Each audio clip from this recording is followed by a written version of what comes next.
Kwentong Bayan. Ang kwentong ito ay hango sa totoong buhay.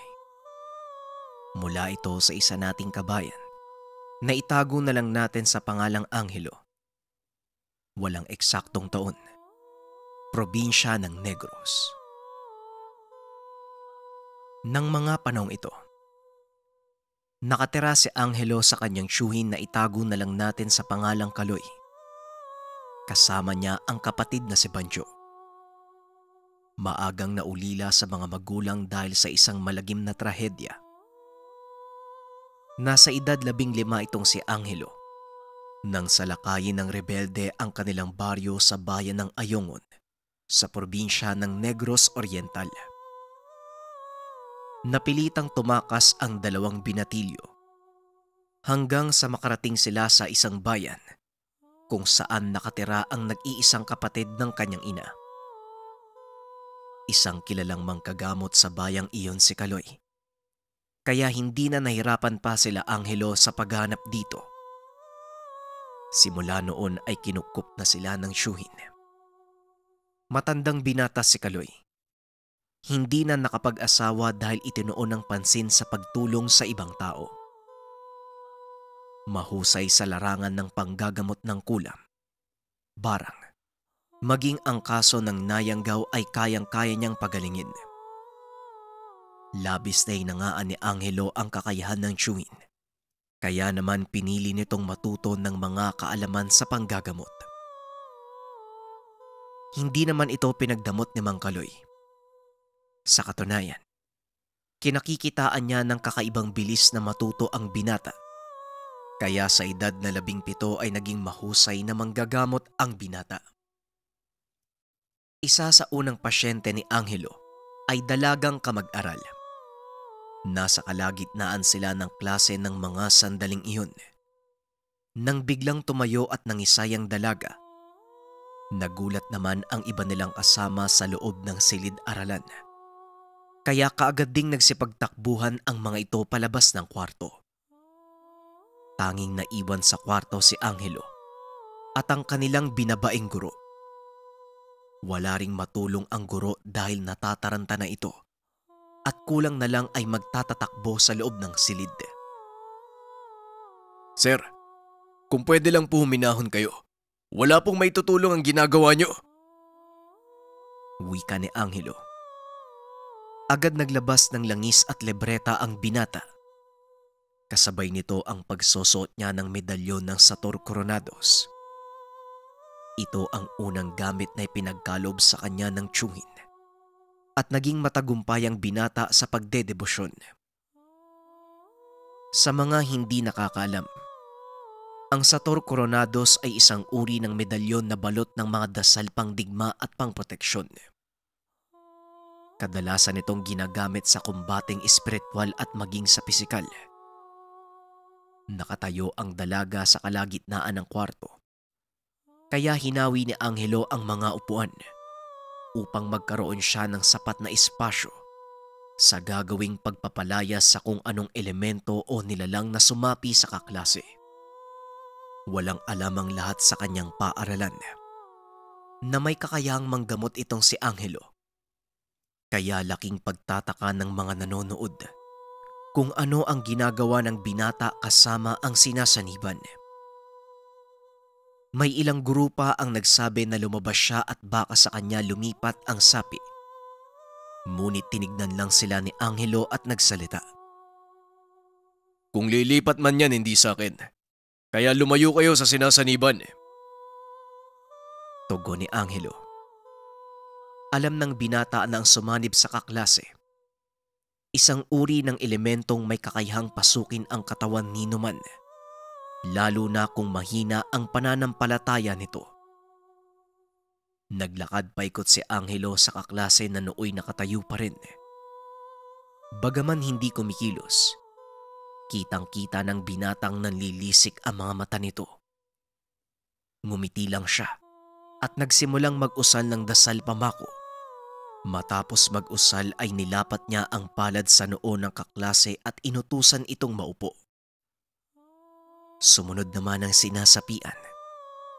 At nang makaupo na ito, sinimulan ni Angelo ang pagtatanong. Pambihira ka. Nasa kasarapan pa naman ako ng pakikinig sa teacher ko, tapos makikisali ka. Sino ka? At anong kailangan mo sa babaeng ito? Tumawa ng malakas ang kaklase ni Angelo. Nangilabot ang lahat ng nakikiusyoso dahil boses ng lalaki ang lumalabas sa dalaga. Hindi pa ba malinaw? Napasok ko ang katawang ito. Ang ibig sabihin, pagmamay-ari ko ang kaluluwa ng dalagang ito. Tugon ng nakasanib. Pagmamay-ari? Kailan pa nangyaring naging pagmamay-ari na makagaya mo ang kaluluwang nabibilang sa kaharian ng Diyos? Muling tanong ni Angelo. Dito na nagsimulang magpumiglas ang dalaga. Kaya nag-usal ng dasal ang binata sa kanyang hintuturo at idinikit sa dibdib ng dalaga. Biglang napayaw ang nilalang na nasa loob ng katawan nito at muling nagsalita. Walang niya ka. Sino ka ba sa akala mo? Magpakita ka! Wika ng nakasanib. Hindi na mahalaga kung sino ko. Pero isang bagay lang ang gusto kong gawin mo ngayon. Umalis ka sa katawan ng dalagang ito. Dahil kung hindi, patuloy kitang paparusahan. Wika ni Angelo. Alam nitong isang mahinang uri ng elemento ang nasa katawan ng dalaga. Kaya panatag itong magagapi niya ang nilalang. At upang mapaamin ito, pinahirapan ni Angelo ng husto ang elemento. Halos hindi na makapagsalita ang nilalang dahil sa tende ng pahirap ng binata. Hanggang sa napilitan na nga itong aminin ang kanyang pakay sa dalaga. Hindi ko maaaring iwanan ang kaluluwang ito. Naipangako ng kanyang mga magulang ang dalaga sa aking Panginoon na pag-utusan lang akong kolektahin ang kaluluwa niya bilang kabayaran sa kanilang kahilingan. Tugon ng elemento at nanlaki ang mga mata ni Angelo. Lingid sa kaalaman ng binata, papunta na pala sa eskwelahan ang mga magulang ng dalaga. Nung una nagalit pa ang mga ito sa binata dahil hindi nila alam ang nangyayari. Ngunit nang tumayo si Angelo at kinumpronta ang mga ito, nagmistulang basang tuta ang mag-asawa. Anong ginagawa mo sa anak namin? Bakit ganyan ang itsura niya? Wika ng tatay ng dalaga. Tinitigan ito ng masakit ni Angelo at nagsalita. Ikaw ang dapat kong tanungin kung ano ang ginawa mo. Bakit mo isinangla ang kaluluwa ng anak mo sa demonyo? Anong karapatan mo para gawin yon? Nagulat ang lahat nang marinig ang sinabi ng binata.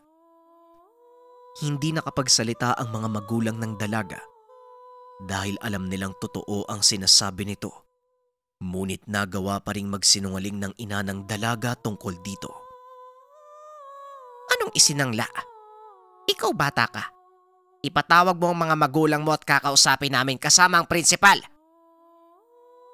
Wika ng ina ng dalaga. Ngumiti lang si Angelo at ibinaling ang atensyon sa kanyang pasyente. Muli nitong idiniin ang kanyang hintuturo sa dibdib ng dalaga at nagsalita. Sabihin mo na ang lahat kung ayaw mong tustahin kita sa loob ng katawan ng dalagang to. Nanlaki ang mga mata ng magulang ng dalaga nang sabihin nito ang totoong nangyari. Dito napag-alaman ng binata na mga antikristo ang mga magulang ng kaklase. Mas lalong nainganyo ang binata sa ginagawang panggagamot. Agad nitong ginilitan ng nilalang na nakasanib sa kaklase. Ilang sandali lang ay nanumbalik na ang malay ng dalaga. Nagtataka ang mga ito sa nangyayari at kung bakit naroon ang kanyang mga magulang. Ipinaliwanag ni Angelo ang lahat. Ngunit bago pa man lumabas ng kwarto si Angelo, Binalaan siya ng ama ng dalaga. Hindi pa tayo tapos. Sa susunod na magkita tayo, ikaw na ang mamamatay. Nilingon ni Angelo ang ama ng kaklase. Huwag ako ang takutin mo. Dahil kahit anong gawin mo, hindi mo ko matatakot. Tugon ng binata. Pailing-iling pa itong naglakad palabas ng kwarto. Ngunit sa isipan ni Angelo, isa itong malaking banta na maaaring magdulot ng malaking kaguluhan. Dali-daling umuwi si Angelo at sinabi sa kanyang tiyuhin ang nangyari. Natuwa naman ito sa sinabi ng binata na nagawa niyang makapanggamot ng matagumpay. Mabuti naman at nagamit mo na ang mga itinuro ko. Sana matagal mo nang ginawa yan. Dahil talagang kailangan ng mundo ang mga kagaya mo, Angelo. Wika ni Mang Kaloy. Oo nga po, Teo. Pero ang nakalaban ko, pamilya ng mga Antikristo. Binantaan ako ng tatay ng pasyente. Ang sabi sa akin, ako daw ang susunod na mamamatay kapag nagkita kami. Wika ni Angelo. Ganun ba? Anong sinabi mo? Natakot ka ba? Tanong ni Mang Kaloy. Tumawa lang ng malakas si Angelo at naglakad papuntang kusina. Teo, sadali lang nagugutom na ako eh. Saka bakit naman ako matatakot? Alam ko namang kakayanin ko sila kung sakali. Wika ni Angelo. Ngunit lumapit sa kanya si Mang Kaloy at seryosong nagsalita. Kilala ko ang pamilyang tinutukoy mo, Angelo. Sila ang naging tanging pamilya sa lugar natin ng mga Antikristo. Marami na ang napahamak na manggagamot dahil sa kanila. Wika ni Mang Kaloy. Binalaan nito ang pamangkin, lalo pat ngayon pa lamang ito nagsisimula. Alam ko po yun, Tio Kaloy. Pero ang inaalala ko, yung kaklase kong si Kyla. Baka kung anong gawin ng mga magulang niya sa kanya. Muling wika ni Angelo. Pagkatapos kumain, naganda na uli si Angelo para pumasok ng paaralan. Umaga at tanghali kasi ang pasok nito. Isa sa umaga. Umuwi lang ito para mananghalian at babalik sa paaralan pagsapit ng 1:00 ng hapon. Bago pa lumabas ang binata ng tahanan, muli siyang tinawag ng tiyuhin at binigyan ng isang sanga. Ano naman po yung gagawin ko dito? Tanong ni Angelo. Noon pa lang niya nakita ang gamit na yun. Kaya nagtataka ang binata kung ano ang bagay. Yan ay kaputol na sanga ng sinukuan. Mabis ang pangontra sa masasamang elemento at maaari nitong proteksyonan ng sino mang may tangan. Isilid mo ito ng palihim sa bulsa ng kaklase mo. Matapos ipagkaloob ng tiyuhin ang sanga ng sinukuan, agad nang umalis si Angelo. Saktong paglabas nito ng kanilang tahanan, may dumaan siyang kakilala, kaya nakisabay na siya dito. Pagdating sa paaralan, tumayo ang binata sa pintuan. Inantay ang pagdating ng kaklaseng si Kyla. Maya-maya nga ay dumating ito. Pasimpleng binangga ng binata ang dalaga, ngunit lingid sa kaalaman nito may sinilid ang binata sa kanyang bulsa. Napangiti si Angelo dahil nagawa niyang mailagay ng hindi nalalaman ni Kyla ang sinukuan. Kahit papano ay panatag na itong walang mangyayaring masama sa kanyang kaklase. Bandang 4:00 nang matapos ang panghapon nilang klase, habang nag-aayos ng gamit si Angelo, nilapitan siya ni Kyla upang magpasalamat. Ikinagulat nito ang naging kahilingan ng dalaga. Salamat pala sa pagtulong mo kaninang umaga, Angelo, ha? Pero may hihilingin sana ako. Pwede mo ba akong tulungang makatakas sa bahay namin? Nanlaki ang mga mata ni Angelo sa mga sinabi nito. Alam mo Kayla, medyo mahirap yung kahilingan mo eh. Bakit? Minamaltrato ka ba ng mga magulang mo? Tugon ni Angelo. Napayuko ang dalaga at muling nagsalita. Natatakot kasi ako na baka gawin uli nila sa akin yung ginawa nila dati. Nakakakilabot yung ginawa ng mga magulang ko eh. Ayokong maging kagaya nila. Sumasamba sila sa demonyo eh. Pagpapaliwanag ng dalaga. Biglang nakaramdam ng awa ang binata sa sinabi nito. Kaya inaya niyang pumunta sa kanilang tahanan upang kausapin ang tiyuhin. Babalaan kita Kayla. Maaaring hindi pumayag ang tiyuhin ko sa kahilingan mo. Dahil ayon sa kanya, kilala ang pamilya mo at magiging malaking problema kung sakaling babanggain namin sila. Tumango lang si Kayla at nagpatuloy sa paglalakad. Pagdating sa tahanan nila Angelo, agad silang sinalubong ni Mang Kaloy. Oh, may bisita ka pala. Halika kayo sa loob ng tahanan nang makapagmeryenda. Tamang-tama, nagluto na ako ng masarap na minatamis na saba.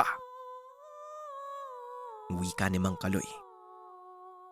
Agad namang tumuloy ang dalawa. Nang lingunin ni Angelo ang tiyuhin, nakita niya itong nag-ihip ng kung anong dasal sa hangin. Inantay ng binata ang tiyuhing makapasok ng pintuan at saka binulungan ito. Tiyo, ano pong ginagawa niyo? Bakit kayo nag-iip ng dasal sa hangin? Tanong ni Angelo. Naglagay ako ng sabulag nang sa ganon walang makakaalam na nandito yung anak ni Esmeralda at Kintoy.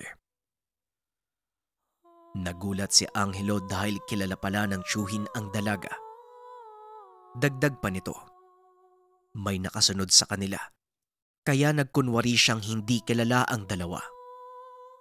Naupo silang tatlo sa mesa. Sinimula ni Mang Kaloy ang pagtatanong. Hindi ba ikaw yung anak ni Kintoy at Esmeralda? Alam mo bang maaaring magdulot ng malaking gulo ang pagpunta mo dito? Lalo pat, nagkaharap ng mga magulang mo at si Angelo. Wika ni Mang Kaloy. Pasensya na po kayo kung ganun. Siguro aalis na lang po ako. Salamat na lang, Angelo. Wika ng dalaga. Ngunit pinigilan siya ni Mang Kaloy. Sandali lang.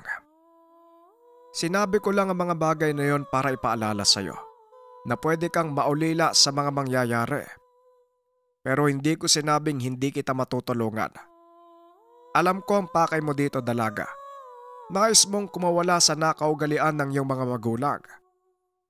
Huwag kang mag-alala dahil ligtas ka sa pamamahay ko. Angelo, pansamantala kang matulog sa sala ha. Ipaubaya mo na sa dalaga ang kwarto mo. Wika ni Mang Kaloy. Pumayag naman si Angelo at pagsapit ng dilim, nagmatyagang magtiyuhin upang siguraduhin hindi sila masalisihan ng maaaring sumugod sa kanilang lugar. Nakaupo lang si Angelo sa gilid ng pintuan nang bigla itong nakaramdam ng matinding sakit ng ulo. Alam ng binata na isa itong palatandaan na may malakas na nilalang na paparating. Nandito na po sila, tiyo. Paniguradong si Kayla ang pakay nila. Wika ni Angelo. Agad namang tumayo si Mang Kaloy at lumabas ng tahanan. Ngunit laking gulat ni Angelo nang biglang tumilapon papasok ng pintuan ang tiyuhin. Tiyo Kaloy! Kayla, magtago ka sa kwarto ko at huwag kang lalabas kahit ano mangyari. Wika ni Angelo. Dali-dali itong dumukot ng libreta sa kanyang bulsa upang mag-usal ng dasal. Matapos ay kinuha nito ang medalyon ng Sator Coronados at lumabas ng tahanan. Nakita nitong nakatayo sa labas ng bakuran ang dalawang kalalakian. Nakatitig ang isa sa kanya habang yung isa naman ay nakayuko at nag-uusal ng kung anong dasal. Alam ni Angelo na mapapalaban siya ng kumbate sa pagkakataong iyon, na siyang malaking pagkakamali ng mga kalaban dahil mas gamay ng binata ang ganong pamamaraan. Idagdag mo pa ang kanyang unang tangang medalyon na lubhang makapangyarihan pagdating sa dasal na panglaban. Inilabas ng binata ang kanyang libreta, naupo sa atangan ng tahanan. Pinagmasdan nito ang susunod na gagawin ng mga kalalakian at dito na nga nag-umpisa ang kanilang labanan. Nung una ay batuhan lang ng malakas na dasal ang kanilang ginagawa. Ngunit nang lumaon, naramdaman ng binata na tila may kakaibang puwersang pinapakawalan ang mga kalaban. Dito na napatayo si Angelo at nilingon ng tiyuhin.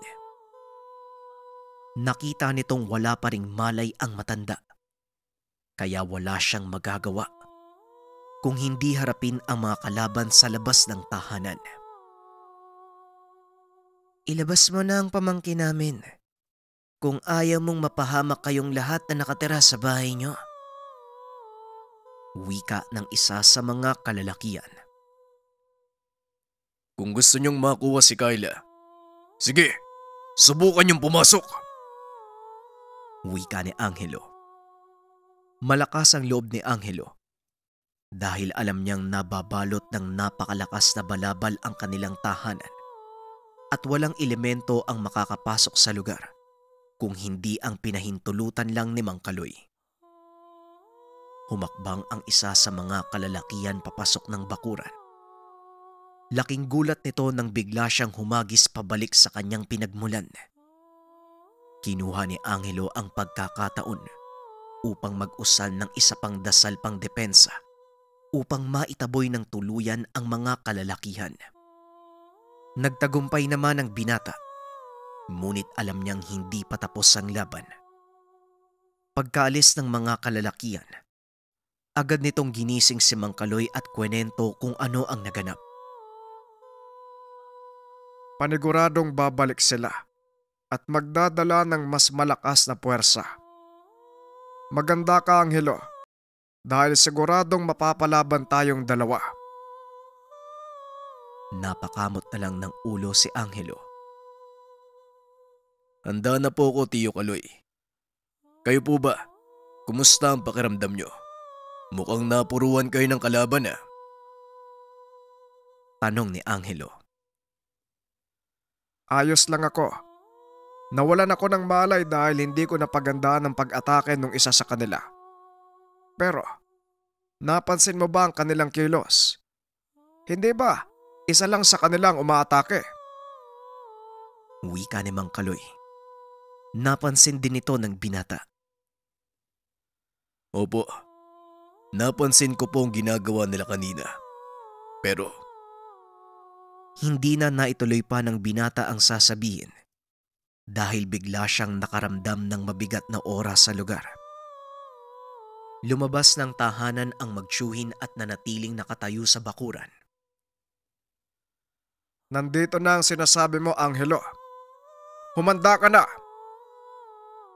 Maya-maya pa ay nagpakita ang matandang lalaking nakasuot ng itim na mahabang damit.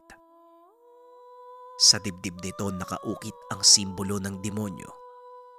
Patunay lang na isang antikristo ang kanilang kalaban. Hindi na nagpaligoy-ligoy pa ang matandang lalaki. Agad nitong sinalakay ang magtiyuhin. Napaluhod ang dalawa sa sobrang lakas ng atake nito. Bagaman hindi nakakalapit ang kalaban, ramdam ng dalawa ang napakalakas na atake. Ngunit hindi rin nagpatalo ang magtiyuhin. Sabay silang nagdasal at ibinato ito sa kalaban. Napaatras ang matanda at napaluhod. Patunay lamang na naramdaman nito ang pambihirang lakas ng magtiyuhin. Lalo pa nang sabay na iangat ni Angelo at Mang Kaloy ang kanilang kamay at tinawag ang sibat ng Arkanghel. Hindi pa man nila nabibitawan. Kagad nang tumakbo ang matanda. Binitawan pa din ni Angelo ang sibat Tumama ito sa katawan ng kalaban. Sumuka ng dugo ang matanda at pinilit na makalayo sa lugar. Hahabulin pa sana ito ni Angelo ngunit pinigilan siya ni Mang Kaloy. Tama na, Angelo. Nagpakilala ka na sa kanila at hindi na nila gagalawin si Kyla. Magtiwala ka sa akin dahil alam ko ang ugali ng mga yan at upang masigurado mo ang kaligtasan ng kaklase mo, panghawakan mo ang dome niya. Ikaw ang mamahala nito. Wika ni Mang Kaloy. Sinunod ng binata ang payo ng tiyuhin. Hindi na nga muling bumalik pa ang mga kamag-anak ng dalaga. At matapos ng kaganapang iyon, doon na nagsimula ang kwento ni Angelo bilang isang manggagamot. Marami pa siyang naranasan na panggagambala. Naging katuwang niya ang dalagang kinupkop at kalaunan. Naging maayos ang relasyon ng dalawa na siya namang pinaunlakan ng matanda. Isa lang ito sa mga naging karanasan ni Angelo gamit ang kanyang tangan ng Sator Coronados. Marami siyang natalong nilalang. Marami siyang napabagsak. Iisa lamang ang layunin ni Kaloy. Tumulong sa kapwa nang walang hinihintay na kapalit. Ang susunod na tagapagpadaloy ng ating kwento ay si RJ. Bago lang siya sa larangan ng narration at sana bigyan niyo siya ng pagkakataon para matuto. Muli mga kabayan, simulan na natin ang kwento. Ang kwentong ito ay hango sa totoong buhay. Mula ito sa isa nating kabayan na itago na lang natin sa pangalang Tasyo. Taong 1975, Balasan, Iloilo. Mita, dumating na ba si Tasyo? Abay, mamamatay na lang ako eh. Hanggang ngayon hindi pa rin siya dumadating. Tinawag niyo ba talaga? Tanong ni Lolo Dodong. Nako, itong si Itay talaga oo. Kanina ko pa yun pinatawag. Abay, ewan ko ba kung bakit hanggang ngayon wala pa rin. Lagot talaga yan sa akin pagdating niyan mamaya. Tugon ni Tia Mita. Ano po bang kailangan niyo sa kanya, Tay? Andito na po ang lahat ng apo niyo maliban sa kanya. Wika ni Tio Puldo. Oo, maliban kay Tasyo. Alam niyo pareho kung bakit. Sana bago man lang ako mawala maipasa ko ng maayos ang lahat. Alam niyong wala sa lahat ng narito ang may kakayahang kagaya sa akin. Maliban kay Tasyo. Kakaibang batang yon. Balang araw, magiging tanyag na manggagamot siya at kikilalanin sa lugar. Alam ko, ramdam ko yon sa batang yon. Wika ng matanda. Si Lolo Dodong ay kilalang manunugis at albularyo sa lugar. Pero sa edad na 71, hindi na kaya ng katawan niya ang responsibilidad. Ayon sa mga nakakakilala kay Lolo Dodong, sa ganong edad sobrang talas pa din ng pag-iisip nito. Hindi nga lang masyadong makalakad, pero nagagawa pang magpagaling gamit ang karunungang galing sa mga gabay. Pero dumating siya sa puntong kailangan na niyang magpahinga. Nagpa siya ang matanda na panahon na para maipasa ang gampanin. Mas pinili ng matanda na kay Tasyo ipamana ang lahat ng gamit. Kaya nag-aalala ang mga maiiwang anak. Ulila sa mga magulang ang binata.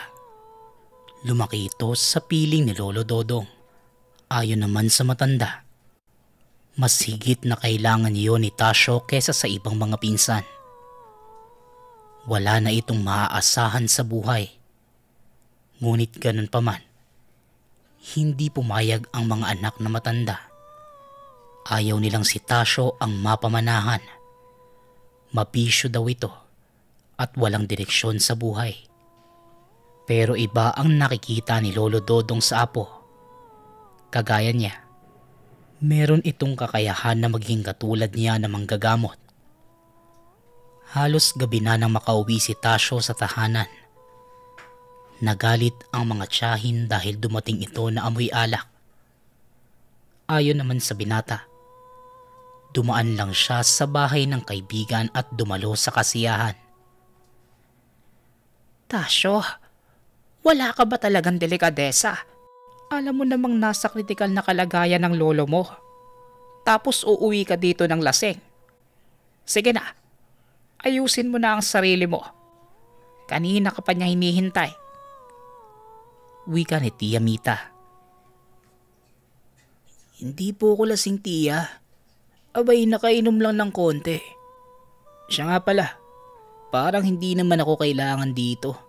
Punuan na eh. Tugon ni Tasyo. Papasok ka sa kwarto ng lolo mo o hahampasin kita ng termos. Mamili ka.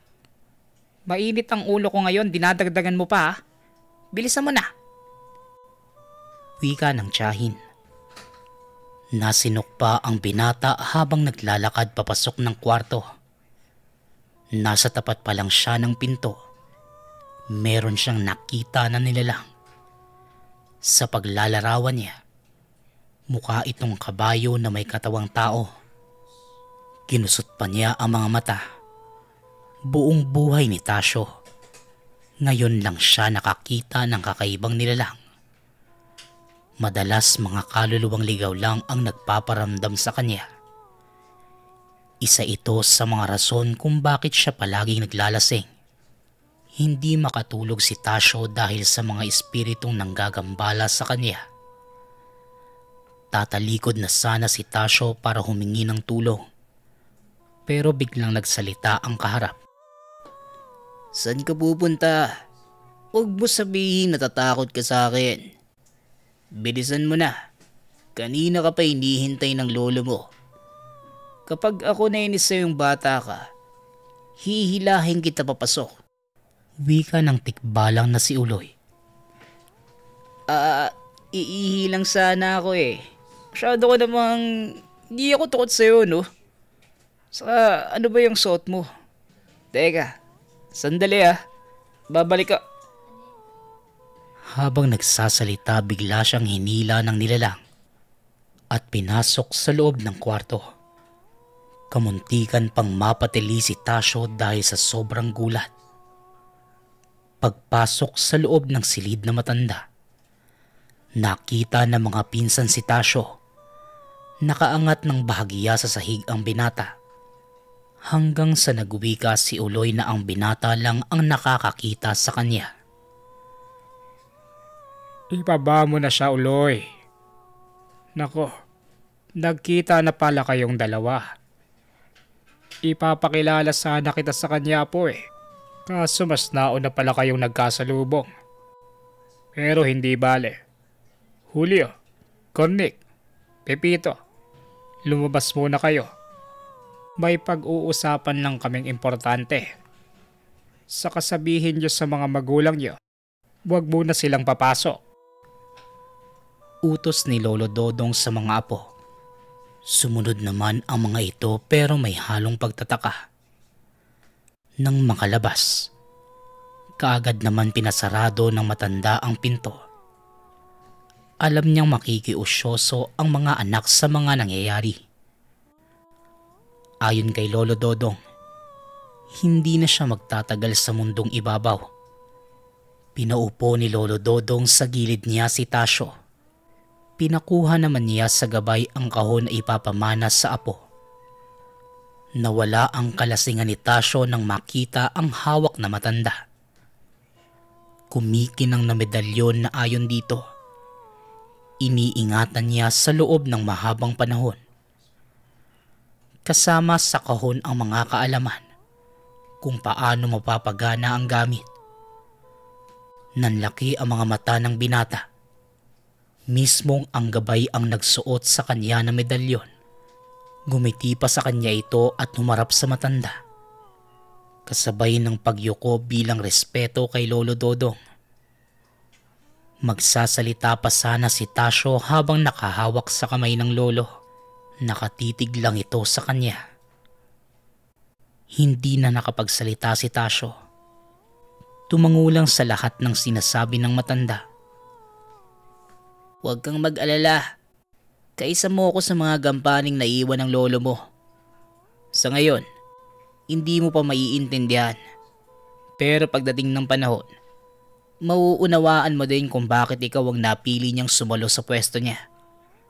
Ang magiting na mandirigmang albularyo na si Dodong. Magagawa mo din ang mga nagawa niya. Wika ni Uloy. Napabuntong hininga na lang si Tasyo. Nilapitan niya ang lolo na nooy wala ng buhay. Nangako ito na kung anuman ang iniwan sa kanya, iingatan at gagampanan niya ang lahat ng iyon sa abot ng makakaya. Ilang sandali pa, biglang bumukas ang pinto ng silid at nagpasukan ang mga anak na matanda. Umiiyak ang mga ito sa pagkawala ni Lolo Dodong. Tinulak naman nila palayo sa matanda si Tasyo. Wala namang nagawa ang binata kundi lumabas. Bit-bit ang pinagkaloob sa kanya ng lolo. Mula ng gabing yun, pinalayas na siya ng tahanan ng mga anak nito. Ayon sa kanila, nakuha na ng binata ang pamana ng lolo. Isa pa, wala naman siyang silbi sa pamamahay na yon. Ilang araw matapos ang lamay at mailibing ang matanda, bit-bit ang ilang kagamitan. Mas pinili ni Tasyo na manirahan sa lumang kubo kung saan siya pinanganak. Sakop pa rin naman ito ng kalupaan ng lolo. Pero yon ang bahaging hindi na naasikaso dahil ayon sa matanda, naipamana niya na ito sa mga magulang ni Tasyo noong nabubuhay pa. Bumalik siya sa lugar kung saan naaalala ang lahat ng masasakit na kahapong iniwan siya ng mga magulang. Pero gayon pa man, hindi ito nag-iisa sa lugar. Kasama ni Tasyo ang gabay maging ang iba pang mga elementong hindi niya inaakalang magiging kaibigan. Sa bilis na mga pangyayari, ni hindi na namalaya ng binata ang mga pagbabagong naganap. Hindi lang sa pag-iisip kundi maging sa presensya. Pinalayas man siya ng itinuring na pamilya, pero hindi ito nagtanim ng sama ng loob. Bagkus nagpasalamat pa ang binata dahil bago ang lahat, kaya naman niyang buhayin ang sarili kahit walang tulong na galing sa pamilya. Andito kami para gabayan ka sa mga gusto mo matutunan, Tasyo. Naway lawakan mo pa ang pag-unawa mo sa mga nakapalibot sa iyo. Lalo pat may nagbabadya sa iyong panganib. Napag-alaman ko, may bagong nayanggaw na gumagala ngayon sa baryo.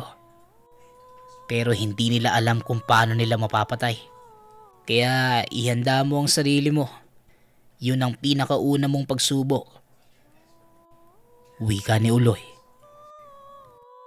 Aba, may pagsubok ka agad. Ilang araw pa nga lang tayong nagsasanay eh. Di ba pwedeng saka na lang? Ano ba yun? Aswang? Babae? Kasi kung magandang babae yan, paliligawan ko. Tugon ni Tasyo. Kung andito lang yung lolo mo, baka nabatukan ka na.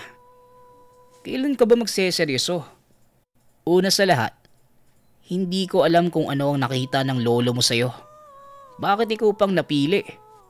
Sa totoo lang, hindi ako sigurado kung may natutunan ka ba sa mga tinuro namin. Pakiusap pa, ayaw ko nakikita kang tumutungga ng lambanog. Kaya ka nawawala sa konsentrasyon eh. Mas nauuna pa yung bisyo mo. Sita ni Uloy. Tumahimik ang binata habang patuloy naman sa pagsasalita ang nilalang. Ang totoo, hindi pa rin siya makapaniwala sa nangyayari sa buhay niya. Sikat na albularyo ang lolo, pero ni hindi napasok sa utak ni Tasyo na siya ang pipiliin na tagahalili. Mula ng araw na sinuot sa kanya ang medalyon, mas marami ng elemento ang nagpapakita sa kanya. Kasama din ito ni Tasyo sa mismong kubo kung saan nakatira. Inayos niya ang kubo at sa tulong ng mga nilalang, naging maayos ang lahat para sa binata. Sila na din ang naglinis at nagkumpuni sa kubo, habang si Tasyo naman ay maghapong naglalasing. Napailing na lang si Uloy at inaasahan na hindi maganda ang kahihinatnan ni Tasyo. Malalim na ang gabi. Sa kalagitnaan ng pagtulog nagising ang binata. May boses siyang naririnig at tinatawag ang pangalan niya. Dala ng kuryosidad, bumangon ito at hinanap ang pinagmumulan ng tinig.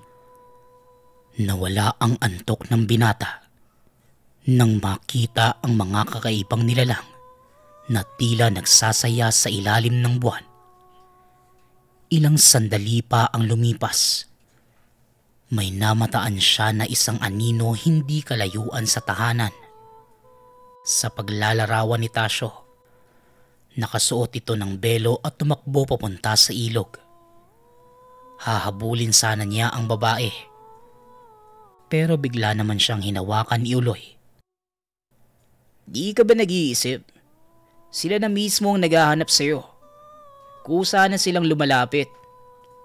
Kung ayaw mong mamaalam sa mundo ng maaga, aaralin ko ng maayos ang mga taglay mong gamit.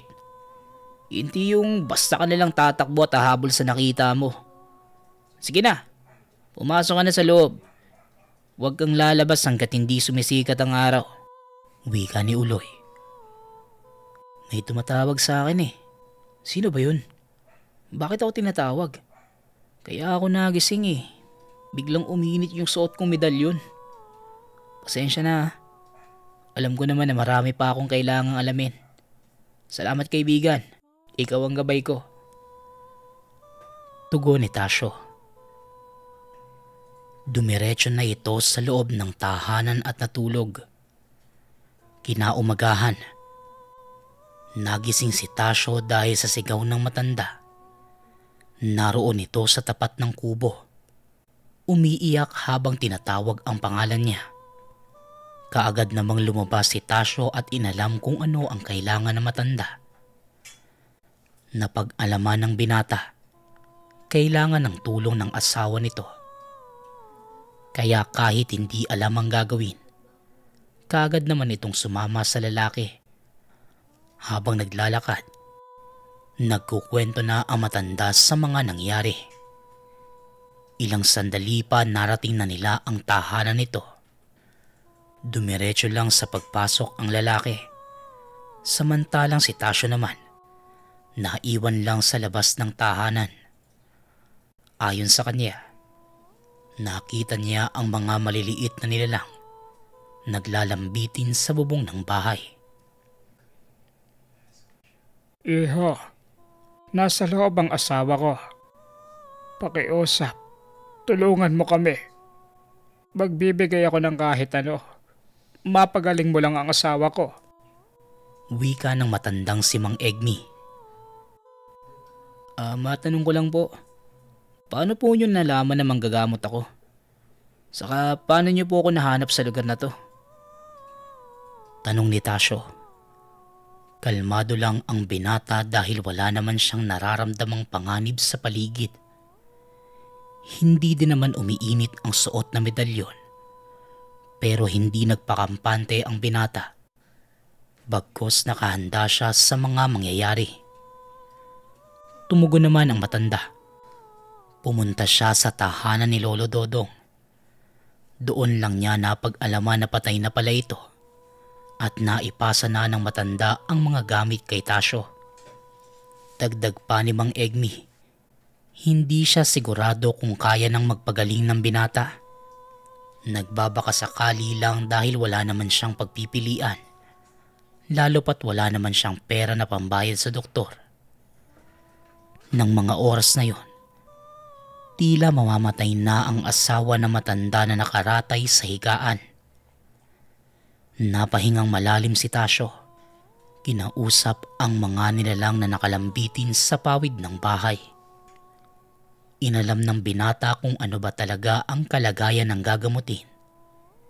Hindi naman siya nabigo ayon sa mga nilalang. Sumpa ang dumapo kay Aling Rika. May nagawan ng masama ang Ale kaya ito nangyari sa kanya.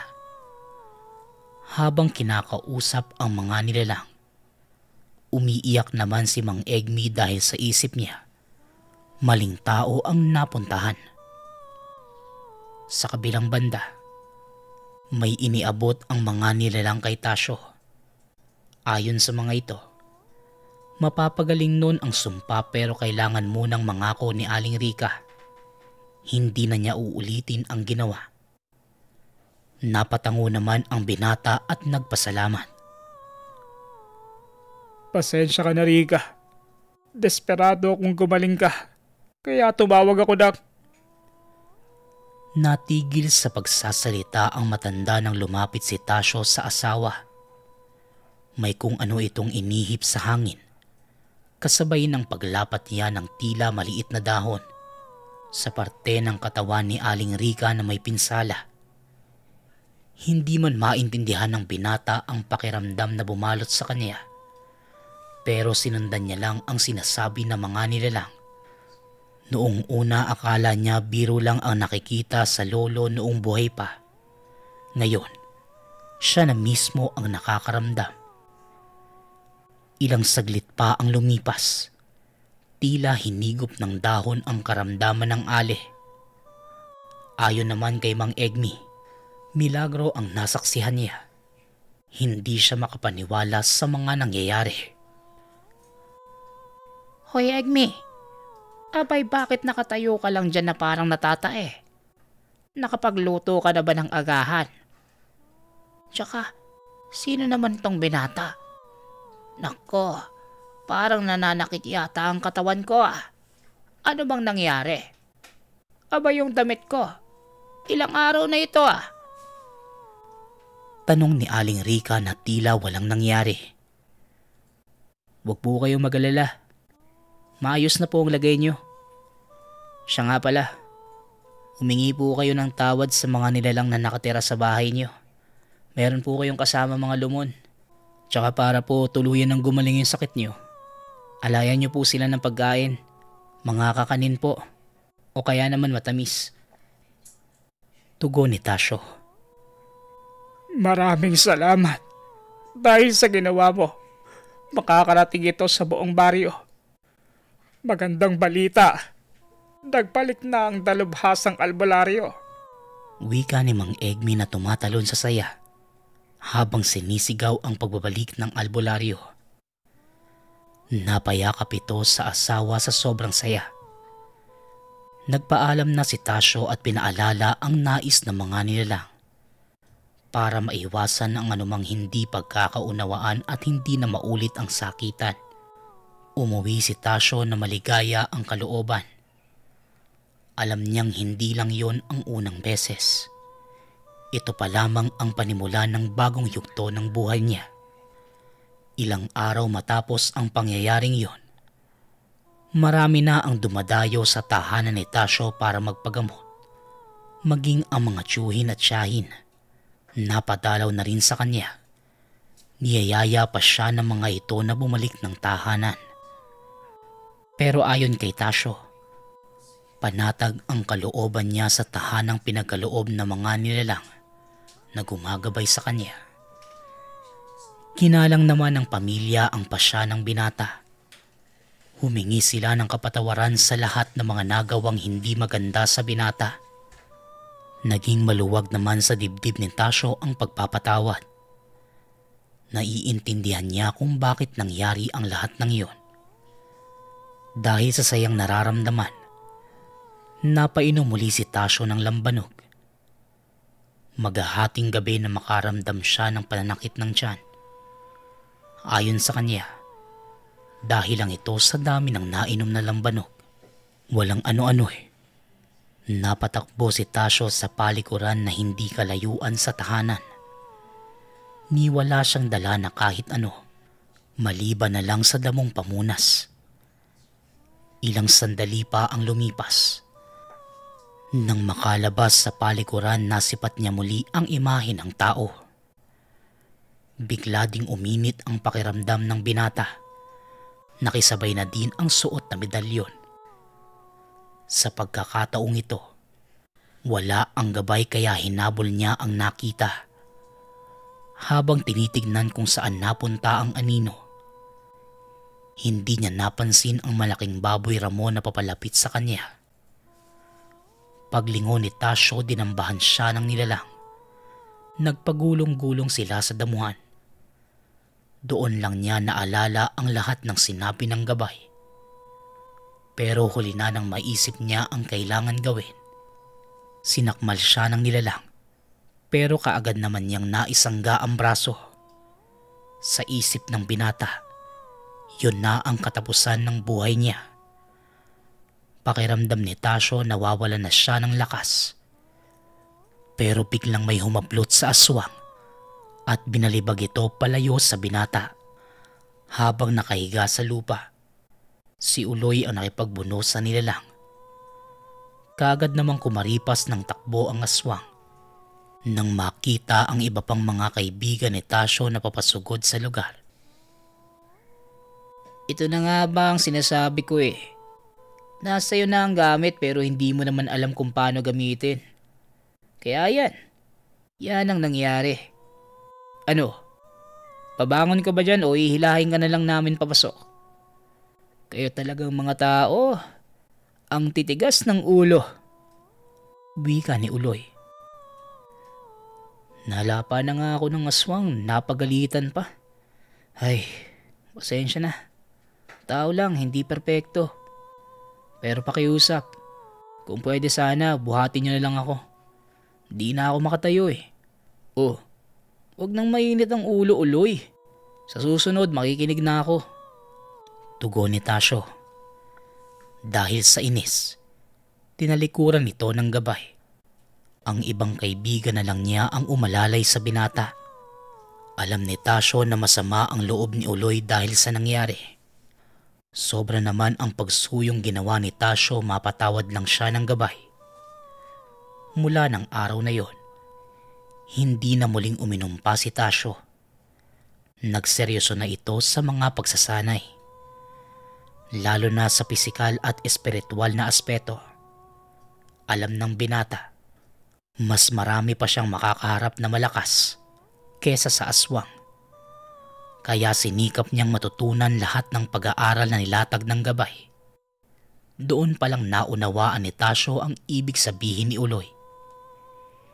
Hindi basta ang tungkuling iniatang sa kanya, kaya sinabihan siya ng gabay na lawakan ang pag-iisip at isapuso ang mga turong nakapaloob sa kahon ng karunungan. Buong buhay ni Tasyo, hindi niya inisip na tatahakin ang daan at yapak ni Lolo Dodong.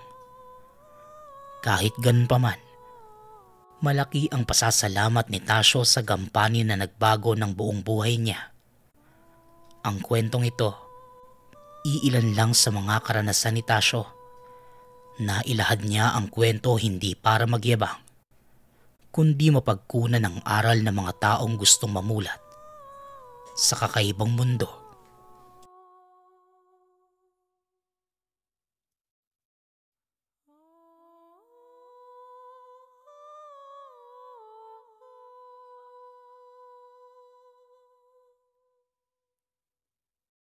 Kwentong Bayan.